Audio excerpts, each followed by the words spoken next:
Plot વિસ્તારમાં રહેતા લોકોમાં ભારે ભયનો માહોલ સર્જાયો। આ મુદ્દે અનુસૂચિત જાતિના પ્લોટ વિસ્તારના રહીશોએ બનાસકાંઠા જિલ્લા કલેક્ટર કચેરી પહોંચી આવેદનપત્ર પાઠવી રજૂઆત કરી હતી।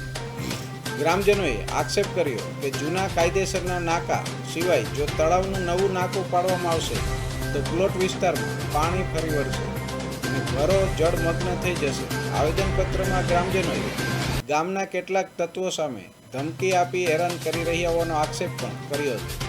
જાનમાલની હાનિ થવાની દહેશત વ્યક્ત કરતા રહીશોએ તંત્ર પાસે પોલીસ પ્રોટેક્શનની માંગ કરી। જો કુણાસરી તળાવ તોડવામાં આવશે તો અમારે ઘર છોડવાની ફરજ પડશે તેમ જણાવતા સ્થાનિકોએ ઉમેર્યું કે જો આ ગંભીર સમસ્યાનું વહેલી તકે નિરાકરણ નહીં આવે તો આગામી દિવસોમાં ગાંધી ચિંધ્યા માર્ગે આંદોલન કરવાની ચીમકી પણ ઉચ્ચારી છે।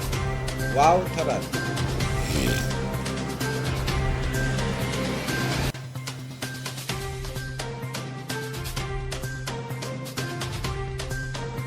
તળાવની સમસ્યા આવ્યા હતા કે ત્યાં પાણીનો નિકાલ ઓલરેડી છે પણ બીજું નાકું પાડવા માગે છે, એટલે અમને કલેક્ટર સાહેબની રજૂઆત કરવા આવ્યા હતા આવેદનપત્ર આપવા કે સાહેબ મને યોગ્ય ન્યાય મળે।